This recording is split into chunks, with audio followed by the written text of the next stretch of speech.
Hello, I'm Dylan. And I'm Keon. And this is Trust Your Doctor, that podcast where victory should be naked. Because this week we watched Aliens of London and World War III.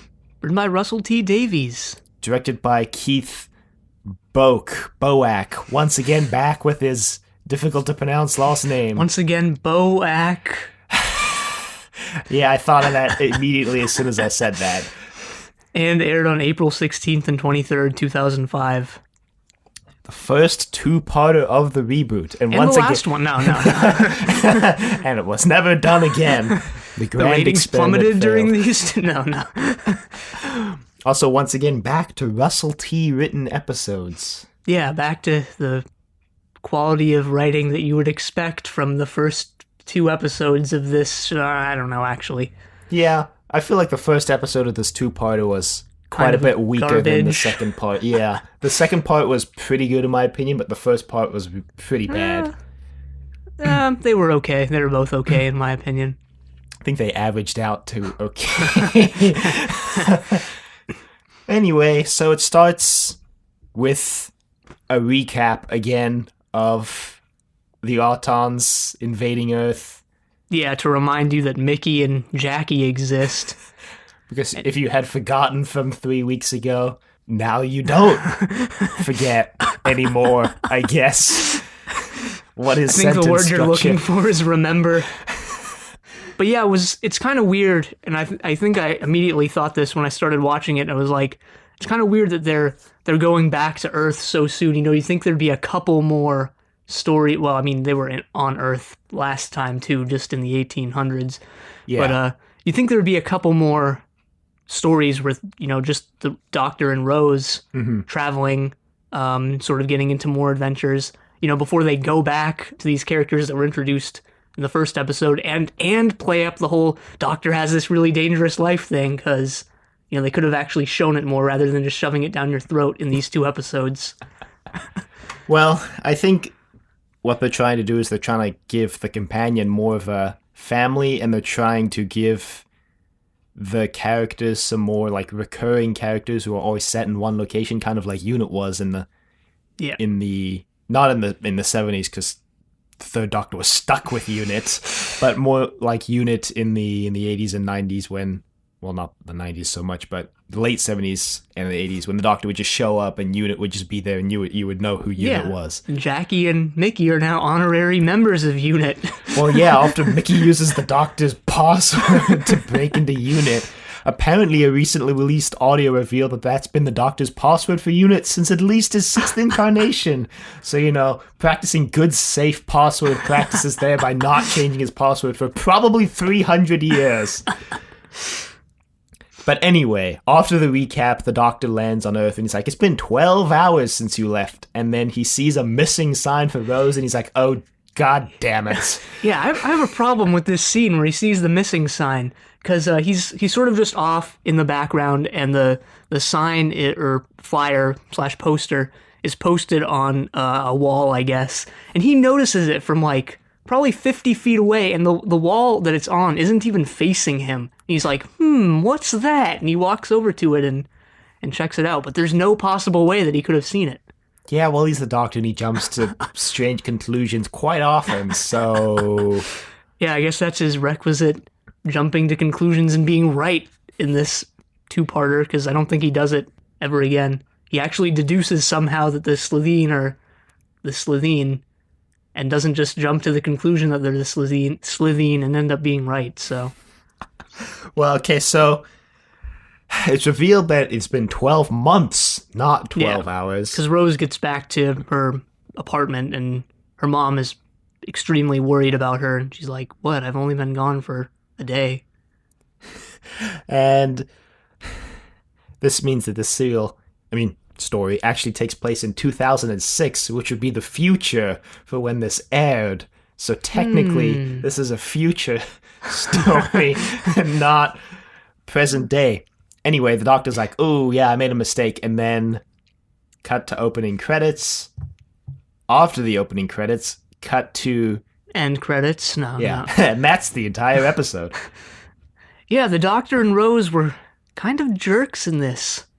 Well, Made me Rose more so than the Doctor, in my no, opinion. I don't think so. Well, because back in episode one, slash Rose, it's not really episode one, but I kind of felt bad for Rose's mom and Mickey because Rose just made this decision to go off with the Doctor and stuff, and Yeah. and like I mentioned in that episode, Mickey and Rose's mom, more than actually being bad people, just felt kind of annoying. And in this episode, it kind of felt like they were actually really caring and good people. Yeah. Well, yeah, I think that's the point. I think that they were annoying in episode one because they were trying to make them overbearing in how much they cared. And then in this episode, I guess someone was like, we gotta scale that back, bro, to make them likable. Kind of makes Rose and the Doctor dicks, though. I don't know if it makes them dicks. Well, the Because Doctor's... the Doctor gave Rose the choice. She's like, you can come or you don't have to. I'm gonna just go kill the Nestine consciousness now. kind of gives her an ultimatum. Well, we'll get there, but the bigger sort of thing I'm talking about, I guess, is how the Doctor is just a super jerkwad to Rose's mom and Mickey.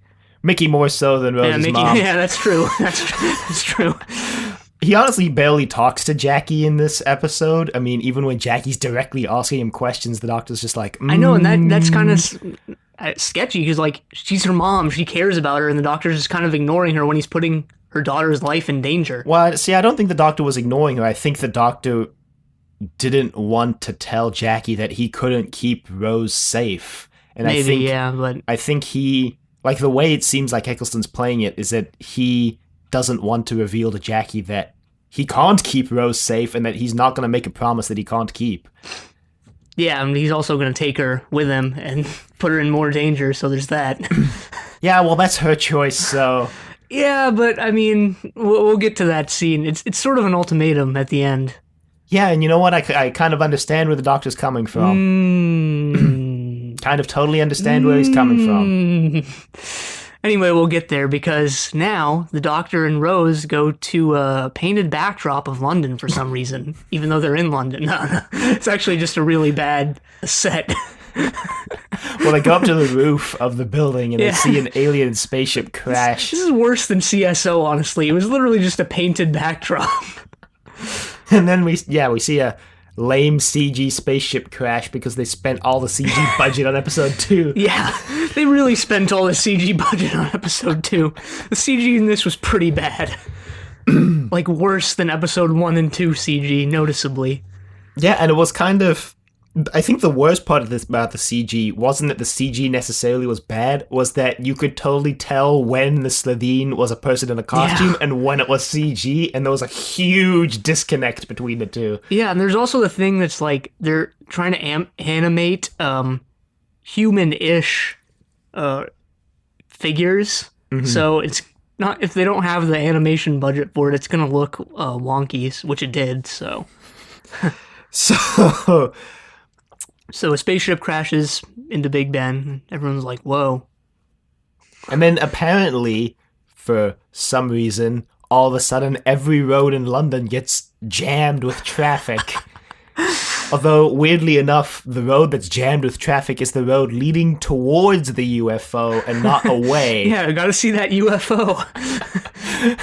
So everyone, I guess, is going to see the UFO, even though in the next scene with the news reporter, they make it out like everybody's actually in mass panic and nobody's leaving their houses because of the alien. Yeah, gotta see that UFO and then go home, I guess. I don't know. Yeah, so we get some scenes where the Doctor's trying to watch TV, and every time we cut away from the TV to see the Doctor, there are more and more people in Jackie's house. Yeah, she's hosting some kind of party, I guess, to celebrate Rose being back. Well, I think this is... Mickey finds out that Rose is back because he looks out his window and sees the TARDIS, and he's like, yeah, damn it. This is also with the Bad Wolf graffiti on the side. Apparently the Bad Wolf idea was thought up during the filming of this story, so... And then they rewrote references into some of the other stories this season. This is where I started feeling pretty bad for Rose's mom. You know, you can just see how glad she is. Even though Rose's mom is annoying, you can just see how glad she is that Rose is back and stuff. I feel more bad for Mickey and less bad for Jackie because of it, because apparently while Rose was gone, Jackie insinuated to the police that Mickey might be a murderer. So that made me kind of lose some of my empathy for Jackie, because that's kind of a dick move. So I feel worse for Mickey. Yeah, that's kind of true. Yeah. I actually don't have empathy for either of them. I more have sympathy. That's fair. So Mickey reveals that he's been arrested 3 times in the past year because they think he murdered Rose and apparently, I guess, hid the body in that totally legit apartment he has, his flat. And I'm sure his defense was, I haven't even seen Rose in the past year either. Where do you think I would hide a body? But anyway. His defense could also be, where's the proof? Which kind of insinuates that you might have done it, so... Why would saying where's the proof insinuate that you? I mean, because it just sounds kind of defensive. Like, yeah, and it sounds kind of arrogant and like you're. I mean, also kind of true. Like, hey, if you're going to be making this accusation, bring on the proof. Yeah, but yeah, you're kind of right. I mean, yeah, I wonder if he hired a lawyer, but I don't know. Solicitor? Probably not, because he got arrested 3 times. And probably not, because he looks like he's almost broke. Yeah, I mean, that estate, Rose gives it a name for the first time, like, I don't know, Purell Estate, named after the hand sanitizer. Something with... That product placement? No, I don't know. Looks kind of like it's in the ghetto, or at least the slums. Yeah, or... Because it's graffitied over. Yeah. A lot of the windows look broken. Yeah. So, anyway, the doctor decides he's gonna go investigate the body, I guess, because on the news, the guy's like, the body has been moved to this hospital at so-and-so place. Apparently, that's a real news reporter playing himself in this episode. So. All right. Good on him, I guess.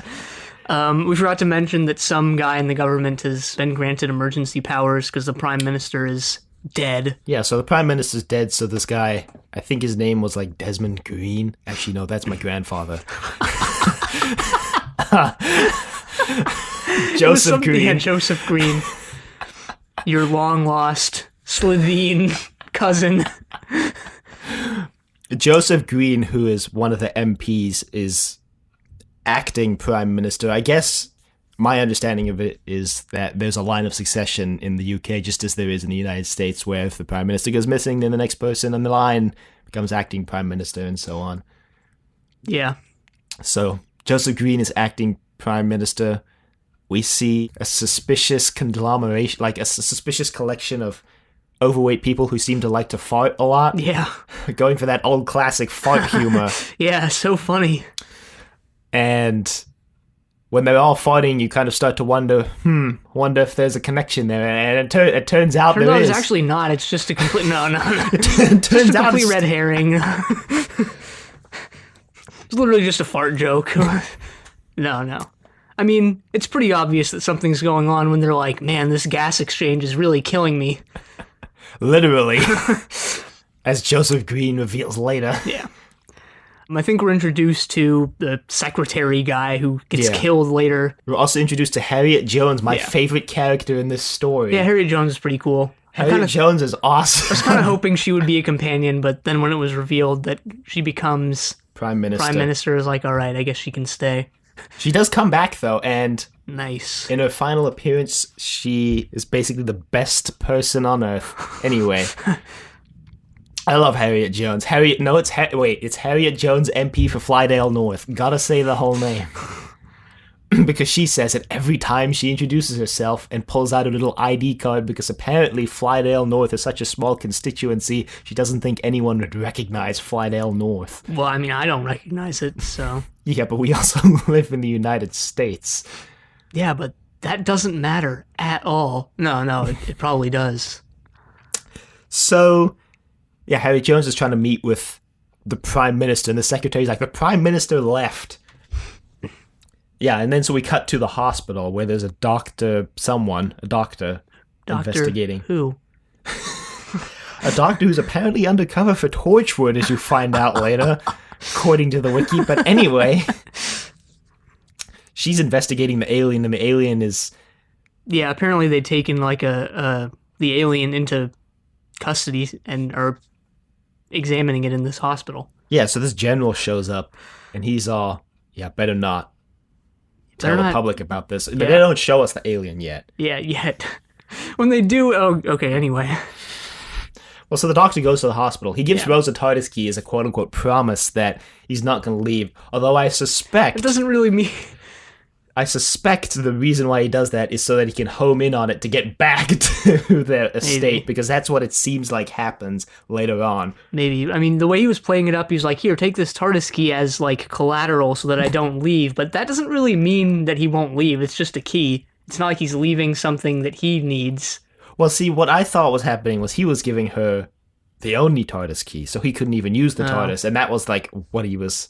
Yeah, I guess that makes a lot more sense, and it's probably what happened. But I just thought he was giving her like another key to it. Yeah, I think that's what actually happened, but I think he was selling it to Rose as this is the only Oh TARDIS no, key. no, actually he wasn't, because I remember he said like, "Here, your very own key." Oh, okay. Like, kind of implying that it's not his. I mean, maybe it's his, and yeah, Yeah, the TARDIS key now is back to the old boring small circular key with a little thing. It's like Yeah, it just looks like a it's normal called a key. Yale key, apparently. yeah, not that sci-fi key that it was in. The Seventh Doctor's. Yeah. Anyway, yeah, he goes to the hospital. There's some running around in the hospital. There's actually quite a bit of running around in this, more so than in the previous 3 episodes of new Doctor Who. Well, the first episode has a scene that I'm almost certain was put in there because the episode was underrunning, where the Doctor spends 5 minutes trying to get the TARDIS to work. I think that was Yeah. actually right now. Yeah, he uses the sonic screwdriver for a lot of stuff in this, such as opening doors, closing doors, unlocking Operating the doors, elevator. operating elevators. Bluffing his way out of a hostage situation. Well, more of just a "we're gonna kill you right now" situation. Well, so the Doctor's in the hospital. Okay, this is a pretty funny scene. He like opens the door and he lands in the closet, I guess, and he opens the door into the cafeteria where all the unit military guys are like just chilling and having Yeah. coffee and snacks, and they all just look at the Doctor and he looks at them, and then they all scramble and pick up their weapons. I thought that was kind of funny. Yeah, I guess slightly. And then they hear a scream, and the Doctor yells out, like, "Attack Pattern Delta," and they all run down the corridor, and they're like, I guess a guy who knows about Attack Pattern Delta instantly means he's trustworthy. Yeah, Doctor, bring back that old unit terminology to gain trust and then abuse trust. No.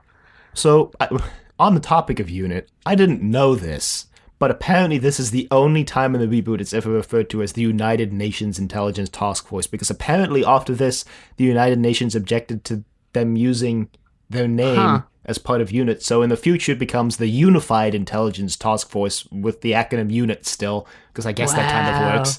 Kind But, of lazy. but yeah, so I didn't know that because they never enumerate the acronym later, or if they did, I completely forgot, but... Pretty interesting. So that's kind of a fun fact for you all. I didn't know. I guess they didn't care back in the Yeah, the 70s. of all the snarky comments, they're like, the UN didn't care when the show was on air for 30 years, but now that it's back.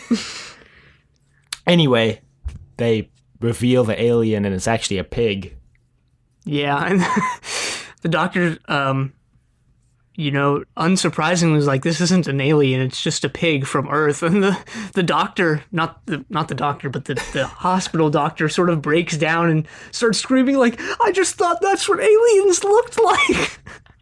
So that was probably the most unintentionally funny scene in this.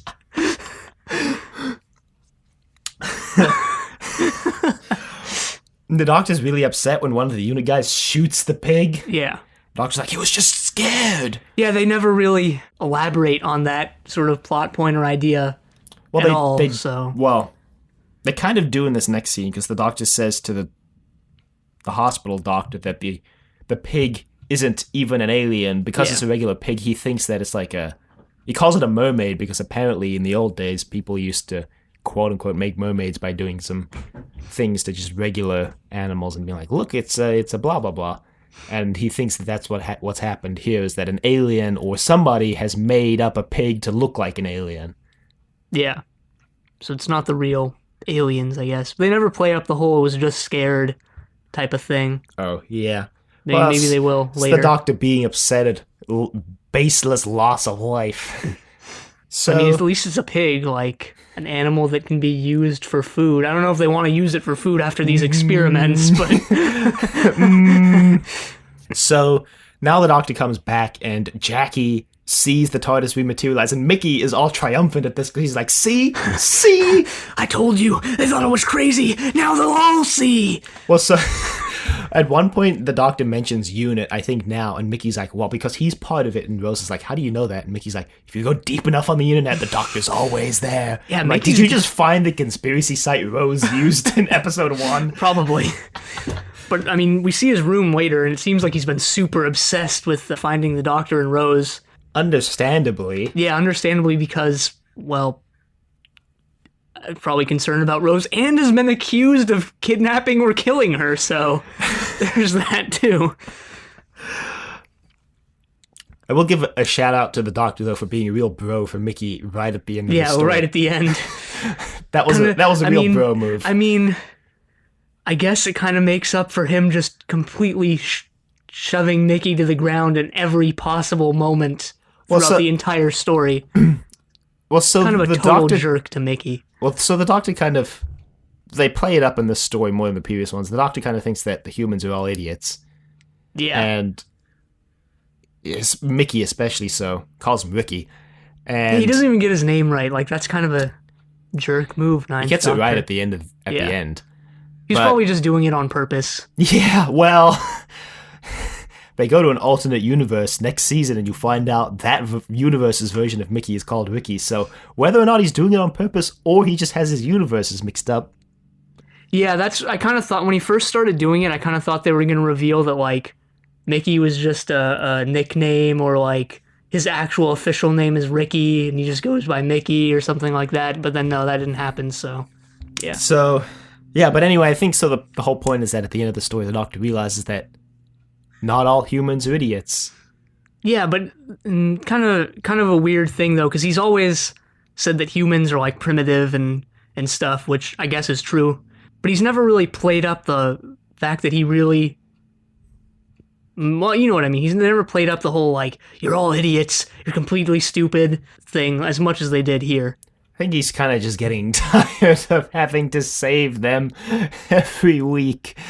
That's what it feels like in this story. It's his choice. He doesn't have to do jack, insert word. I mean, yeah, he doesn't have to, but the whole point of the Doctor is that even if he doesn't have to, he'll always save. So he shouldn't complain about it so much because it's his decision. I think he's just complaining because it seems that Earth comes up a lot in these things he has to save. Like every other planet, maybe once or twice. Earth is sitting at like a solid 275 times now. Yeah, and he doesn't have to do it, so that's why he shouldn't complain when he decides to do it. Well, that's kind of why I think, like, in the end of the world, he was just laying back and chilling because he was like, finally, I can just let the Earth be destroyed. I don't think it's that so much, but I don't know. So, yeah, Jackie's like, you're an alien, aren't you, Doctor? And he's like, I mean... No, what would give you that yes. idea? No.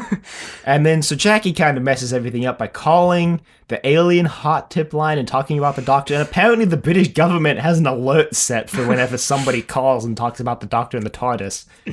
There's this line, actually, in this. I don't know if it's already happened, but Rose is like, all these I think it actually was when they were on the roof at the beginning. She's sort of saying, like, wow, all these people here on Earth, and I'm the only one who knows about aliens and all this supernatural stuff that you've shown me. And I'm like, no, that's not true at all.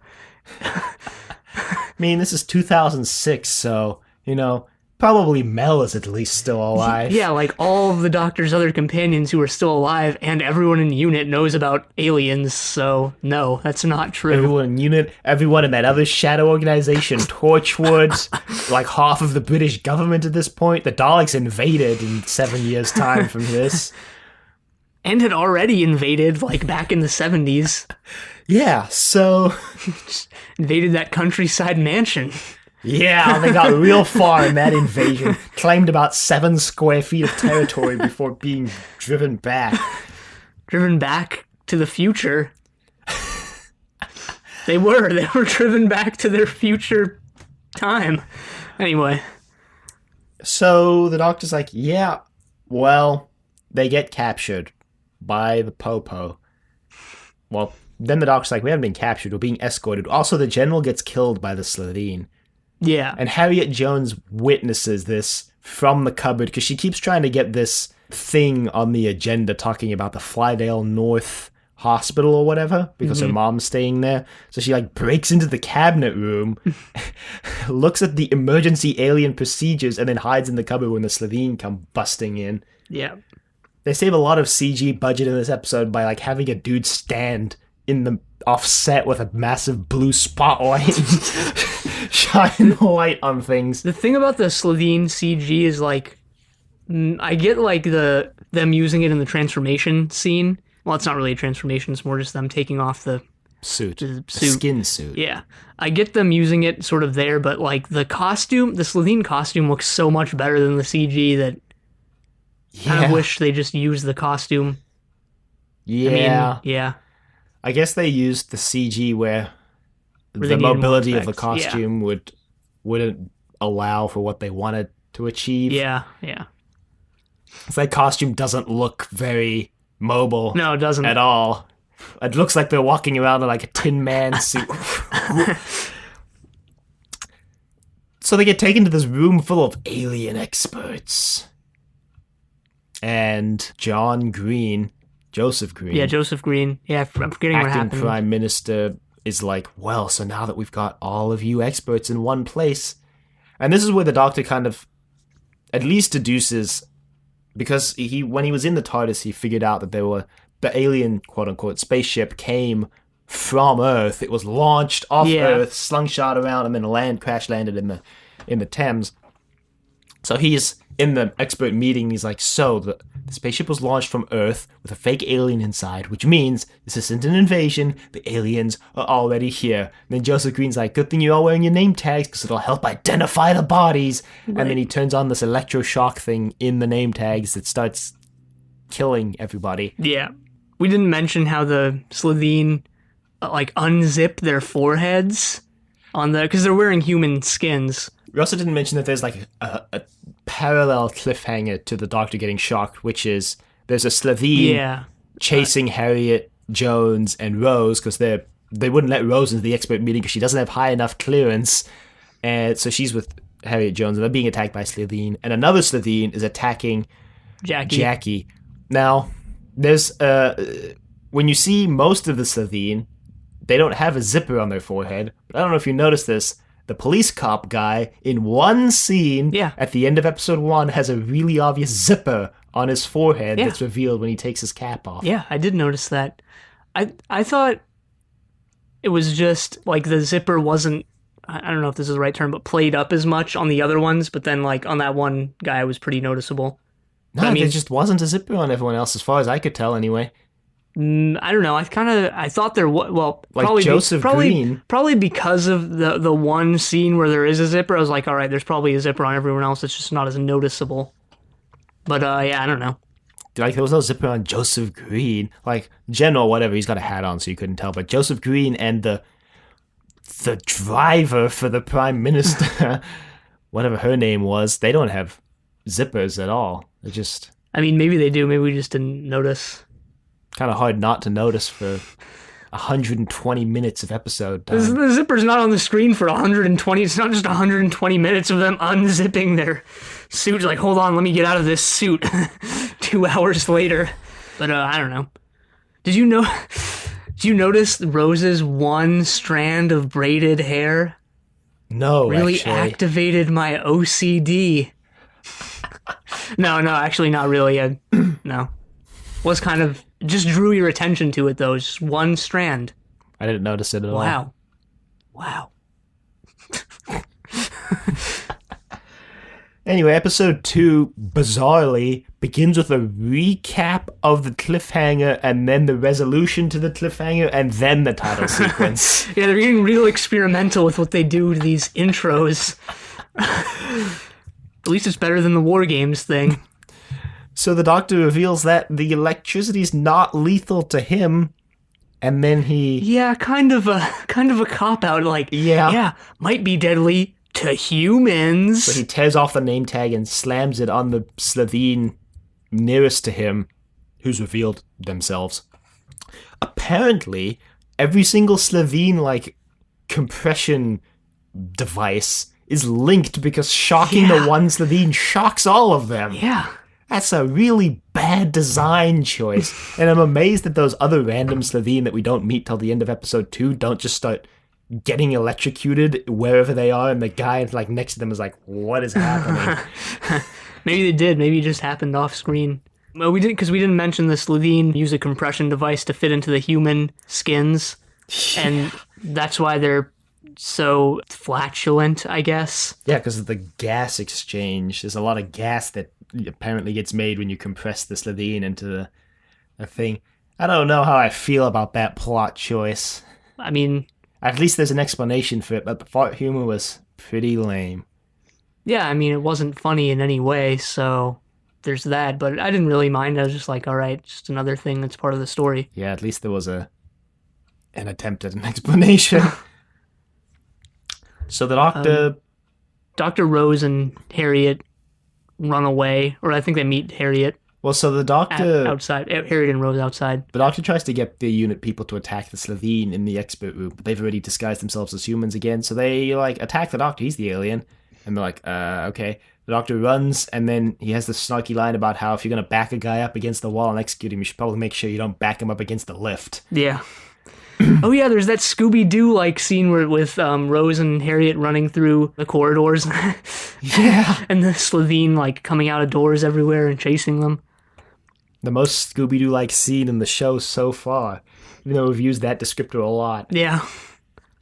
So they eventually meet up with the Doctor at the cabinet room because the Doctor's like, cabinet room's the safest room in this building because it has to contain the entire cabinet at one time, which is the entirety of the important people in the British government. Yeah, apparently it has reinforced walls. I don't know if that's 3 actually inches true. Thick of steel. I don't know if that's actually true, that room actually does have that. But if it does, it's probably just not a big red button on the wall to activate it. Well, I was going to say, if it is true, it'd probably be classified. Kind of like how the U.S. presidential limo is classified at the highest level and has technology that no other car has to make it safe for the president to ride in. Huh. Interesting. And it weighs 4 tons because of all the reinforced steel and material in it, so... Some nice British history in this. We get that the building used to be marshland 2,000 years ago. So, still an educational 200? show after all these years ago. Or after all these years, not ago. No, he says 2,000. Oh, okay. Yeah. No, 200 years ago was already a building. Well, he said it was built in... The building was built for the first time in 1764, I think. Yeah. So up till about 200 years ago, it was marshland. Yeah. Or maybe not marshland because it's in London, but just the building. Well, maybe they just had a marsh in the middle of London. They were like, "That's the marsh. That's the London Marsh. London Marsh. The famous London Marsh that people come from all around Europe to see." Yeah. I'm sure there were protests when they decided to build this. Save the marsh. Save the London Marsh. They considered having the cabinet just meet in the middle of the marsh, but they thought that might not be safe. What would we do? What would London do with these giant clouds of mosquitoes in the center of town? It just wouldn't be the same. Anyway, the Doctor and Rose and Harriet lock themselves in, so they're safe for now, but there's no way to get out of the room. Well, so this is why I liked episode 2, is because I thought this was a pretty interesting premise for an episode where the Doctor is basically locked in a room and he has to solve the problem from inside a room where he can't directly do anything. Yeah, it is, and it's better than them just running around being chased by aliens, which is what this show has gone for 40 years. And the Doctor has to admit he's wrong to Mickey. He's like, "Mickey, I'm sorry, but I need you." Because Mickey's the only guy on the outside with a phone, apparently. Yeah, the Doctor and Rose use that phone the Doctor like hacked to contact Mickey and Jackie. So first they're trying to help Mickey and Jackie defeat the Slitheen that's attacking them, and they find out that they're weak to vinegar. And apparently Mickey just pickles food. Or he just really likes pickled food and buys it from the supermarket. I don't know, but he's got pickled. He has pickles. He has pickles. Pickled onions. So that's pretty normal. Pickled onions. And pickled pretty eggs. Normal. Pickled eggs. I mean, those are all Probably things. normal as those well. are all things you can buy. But he Yeah. might have done it himself. Probably normal as well, but pickled eggs, I don't know how I feel about pickled eggs. Yeah, I don't know if I'd eat pickled eggs, but We forgot to mention the scene where the Doctor calls... Actually, yeah, that happens later. The Doctor calls Rose from the TARDIS. They miss the key opportunity for the Doctor to say, I travel around in a phone box. You don't think I'd have a phone? But instead he says something like, I travel in space and time and you don't think I'd have a phone? I thought that was kind of like directed towards the audience. Like, you think because he's never used the phone before, so it's like they're just bringing it up and like, what? You think there's no phone in here? So I think he's never used the phone before. I don't remember don't ever ever remember using there it. even being a phone on the console before. So. Yeah.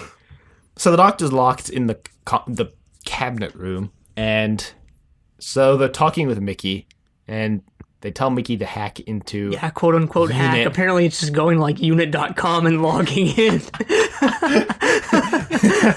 No, unit.co.uk. All right.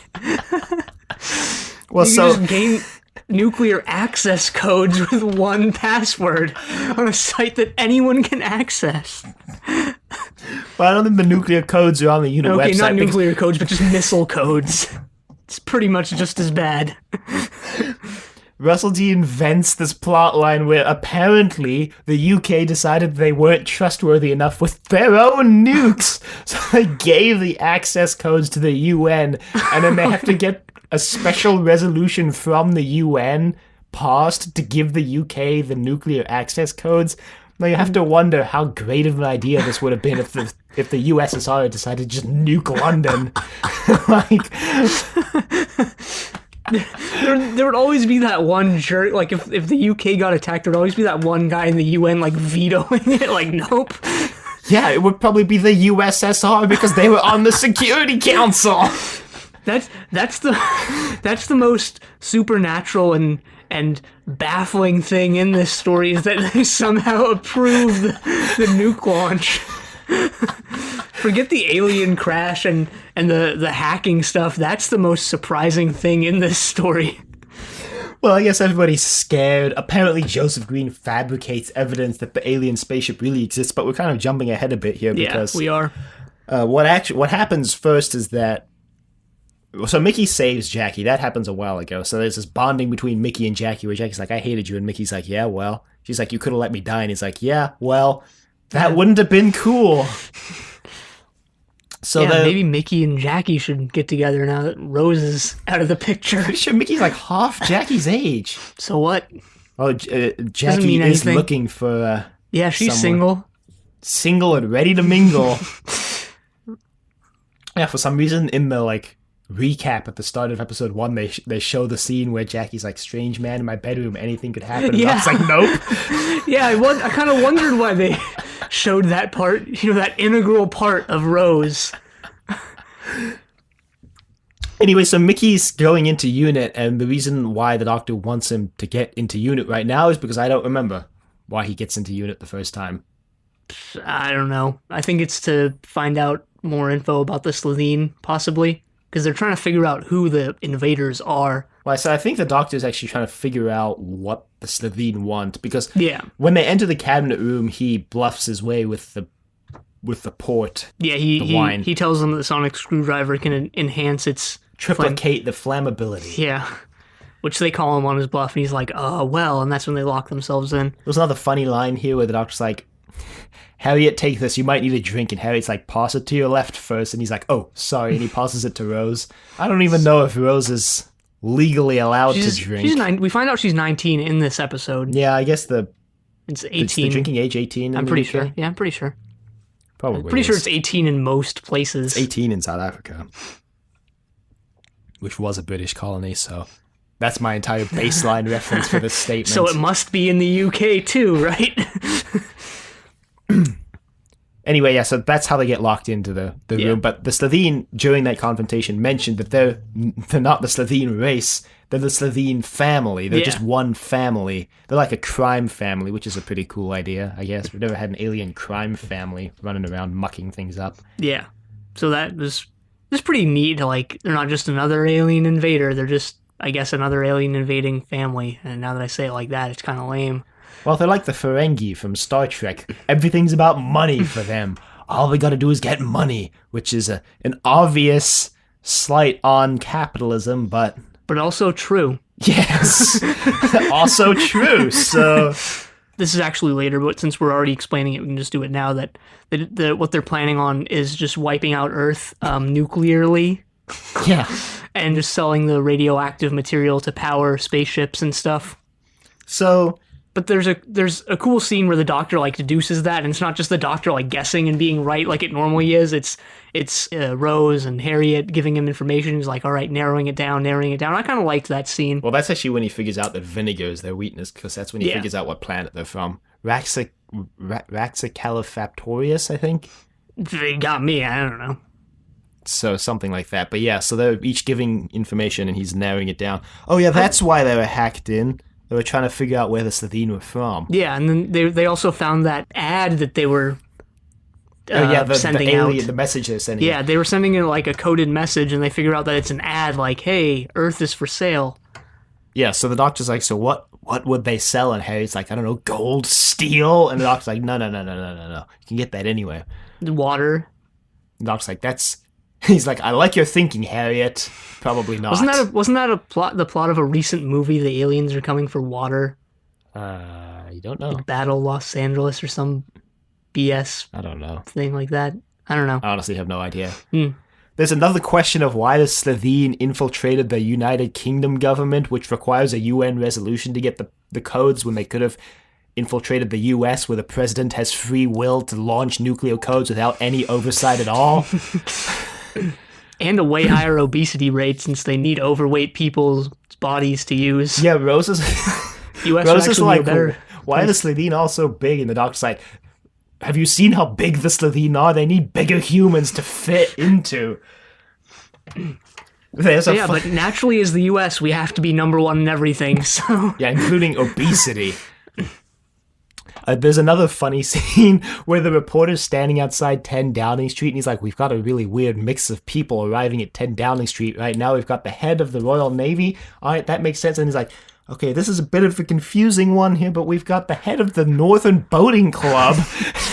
Not really sure why she's here, but we don't know what's going on inside. And it's obvious that all these people are Slovene, so... Yeah. So, yeah, they're all arriving. The UN actually passes this resolution because Joseph Green has convinced the world. He goes on TV and he convinces them that they're being invaded and there's alien spaceships. This is actually the next morning, so a full day passes. And I was going to say, one reason I like the scene where they're trapped in the room is because all the characters are pretty much contributing. Yeah. It's not like just one off on the sidelines or whatever. Actually, Rose does the least, come to think of it, but she still gives info about what the Slovene sort of are. So that's kind of nice, like, the characters are all actually doing something. Yeah, and there's an interesting parallel to be drawn between the Doctor and Harriet Jones, because Harriet is like the Doctor in a lot of ways, because she wants to save everybody, but unlike the Doctor, she's totally okay with taking all the credit. But, so... yeah, Joseph Green gives the least convincing press conference in history, because he's like, our technicians can baffle the alien spaceships, but not for long, so don't take too long to pass the resolution. And it's like midnight in New York when the special meeting of the UN is called. And maybe they passed the resolution so quick because people didn't show up, and they're just like, well, I guess we'll just vote with whoever's here.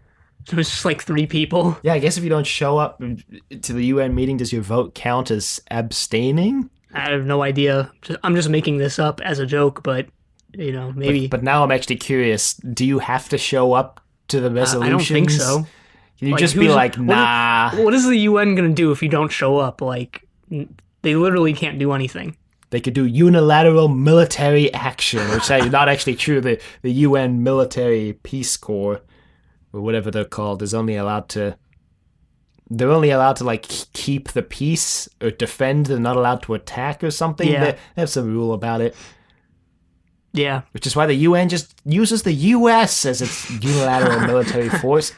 Looking at you, Vietnam, Korea, Iraq, Iran. No, actually, those are just the US.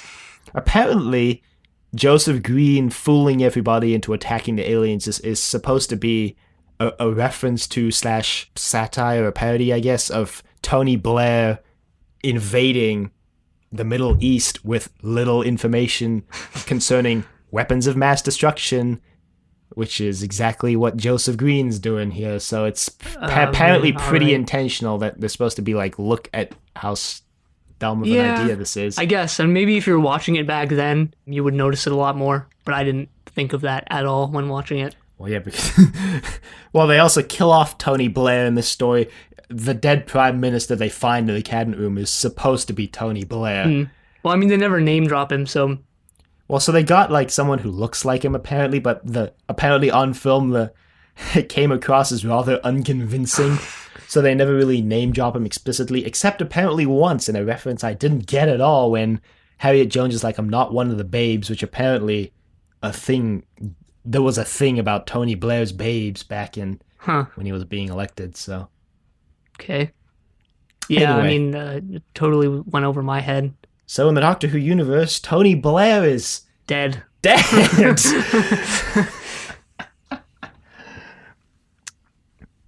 And, well, yeah, so they released the nuclear codes, and all the Slitheen gather in the Prime Minister's office, where there's an actual red phone that the UN calls, I guess.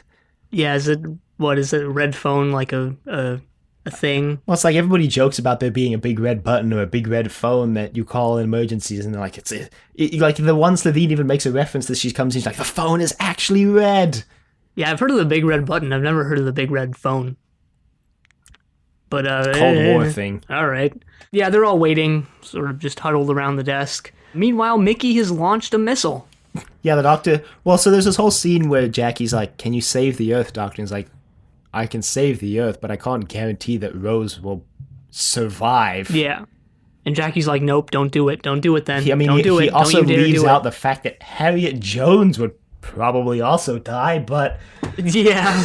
Well, I mean, he's not talking to Harriet Jones' mom. She's in the hospital. In Flydale North. Well, so yeah, this scene really also made me feel for Jackie, because, like, yeah, it's her daughter. So obviously she would be like, stop putting her in danger. There's a whole gonna save the Earth thing, but, like, if it's your daughter, of course you're gonna care more about your daughter than the rest of the people in the world. Well, yeah, then the Doctor replies with, well, it's not my choice.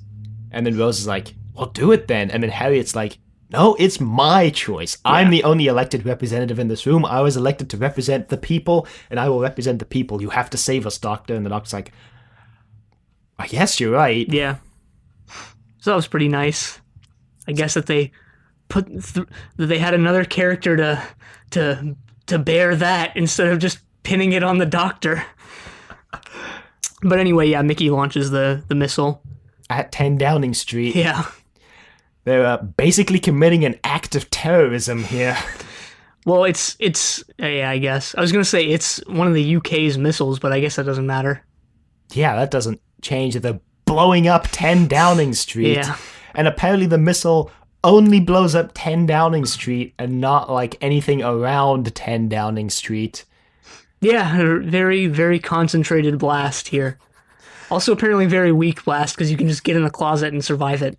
Well, that whole room is 3 inches of steel surrounded, remember? Yeah, but they say, like, that doesn't matter. It's still going to blow through the walls. Well, the Doctor says it might help, but it won't probably save us because it wasn't designed to withstand a blast from a missile.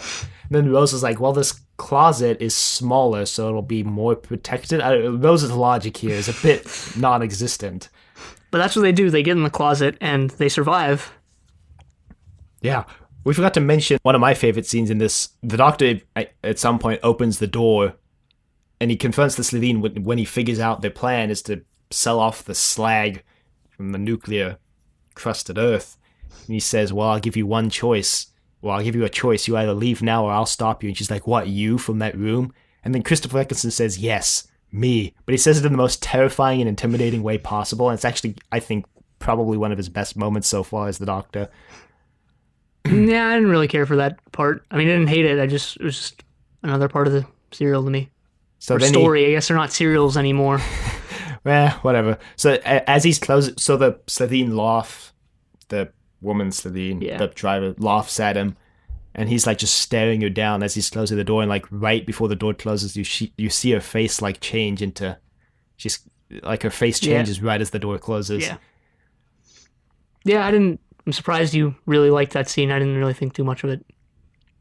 I don't know. I just thought it was a key moment in the Doctor's character, because it basically he's protecting Earth, and he gave the aliens a choice. He's like, you can leave and I won't do anything to you, and they're like, nope. Kind of and always does that. Yeah, so I mean, it's just good that they're continuing that. So, and I guess bringing it up for all the people at home would be like, the Doctor just murdered the Slitheen family. Well, no, I was going to say all the people who didn't watch the classic show, but I was trying to say it in the most condescending, patronizing, and elitist way possible, but I just couldn't think of the words. But yeah, that's my opinion now for anyone who hasn't watched all of classic Doctor Who. Well, so they make a point of showing all the people escape except for the Slitheen. Gotta avoid that collateral damage. Yeah. And as soon as they get outside, Harriet Jones is like, oh, I better go see if I can help anybody. She runs off to go help some people. The Doctor's like, I remember why I remember her name now. She gets elected to 3 terms as Prime Minister. Because the Doctor's been trying to remember why the name Harriet Jones was so familiar to him. And then at the end, he finally remembers, she becomes Prime Minister. Apparently the Doctor says the Prime Minister of England memorized. You what? You mean you don't? No, I'm just kidding. Do you? Right, I think that is all the evidence we need. And then the Doctor is like, well, I'm just going to cancel out that for sale sign the Slitheen metaphorically placed on the planet. And they didn't really metaphorically place it. They literally just broadcast it out. It's kind of an actual advertisement.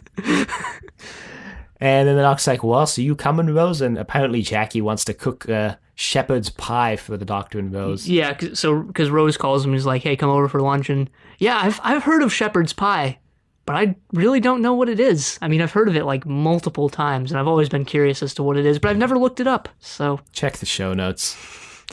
I don't know what it is either. Maybe it's just shepherds minced into... I think we made that joke before on this show. Think in like Delta and the Bannerman or something. One of the 7th Doctor domestic current day stories. Yeah, I don't know. Delta and the Bannerman wasn't really domestic. It was more just in a hotel. I guess. Anyway, the Doctor sort of gives Rose this ultimatum like, hey, are you going to sit at home and eat pie, or are you going to come with me and not eat pie? Come with me and eat pie. Yeah, we can eat pie. In space. Well, so he talks about riding the Horsehead Nebula explosion for thousands of miles. He's like, I'll never know where I end up. And I'm like, you don't know where you end up anyway, Doctor. Yeah, I don't know. It sounds pretty uncomfortable riding a horse head.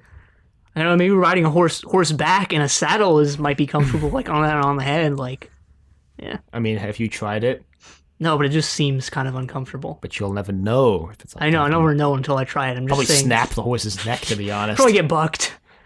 And killed, because horses are like 7 feet tall. The Doctor basically apologizes to Mickey and is like, so you can come well, so Mickey's like, you can't keep Rose safe, can you? And he's like, well, I can't always watch her, but you can if you come with. Well, I mean, we skipped the scene where Rose is packing her bags and her mom's really worried about her and she goes off anyway. I feel really bad for her mom, like really bad. Well, see, the thing is, Rose is just not explaining anything about what they've done, even though Jackie now knows aliens exists and knows the TARDIS can travel in space and time. I don't see why Rose doesn't just say, hey, we went to the end of the Earth in 5.5/Apple/26, and then we saw Charles Dickens, and then insert whatever other book / expanded universe stories you want here. Well, I mean, it would be really hard. I agree with you, but it would be pretty hard to explain everything she's done, but I mean, she could at least attempt.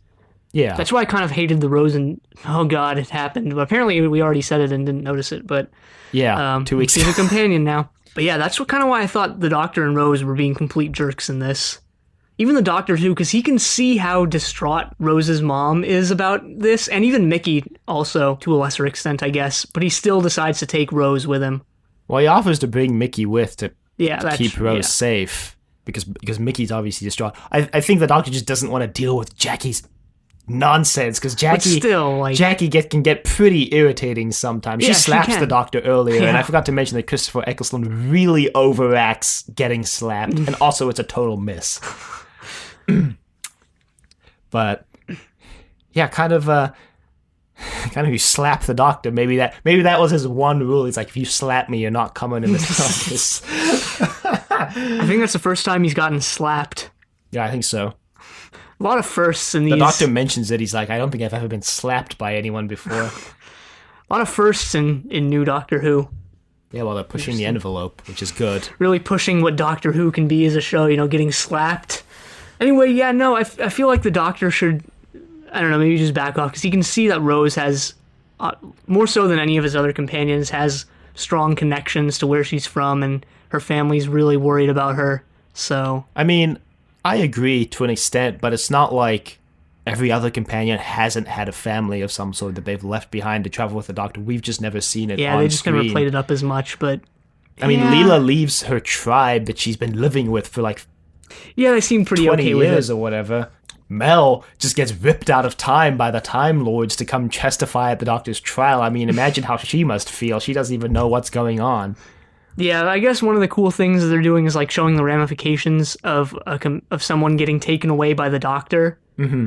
Not taken away, but like going off with the Doctor, which they never really have done before. Yeah. So that's interesting. Another first, I guess.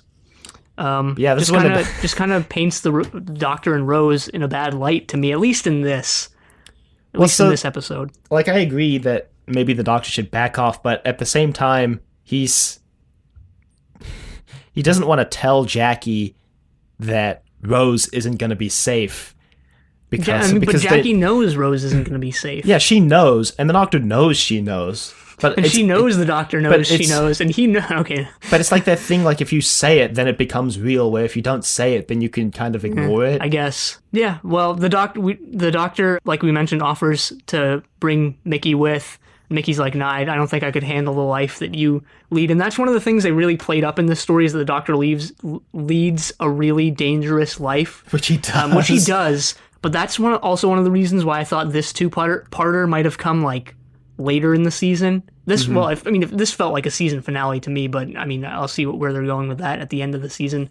But I feel like it could have come later in the season, where they actually showed more dangerous situations with the Doctor. Not that the previous 3 episodes weren't dangerous, but like this had a lot of character development, going back to 2006, I guess. So I felt like it could have come later, where they actually showed the Doctor's dangerous adventures even more, rather than just shoving it down your throat like, yeah, lead this real dangerous life like every 5 minutes. I mean, maybe, but it's also continuing, because they brought that up in Rose, even. The Clive Owen was like, the Doctor leads a dangerous life. Everywhere he goes, there's death. Yeah. I mean, and everyone neglects to mention the fact that the reason why there's death everywhere the Doctor goes is because he shows up where there's death and then he stops it.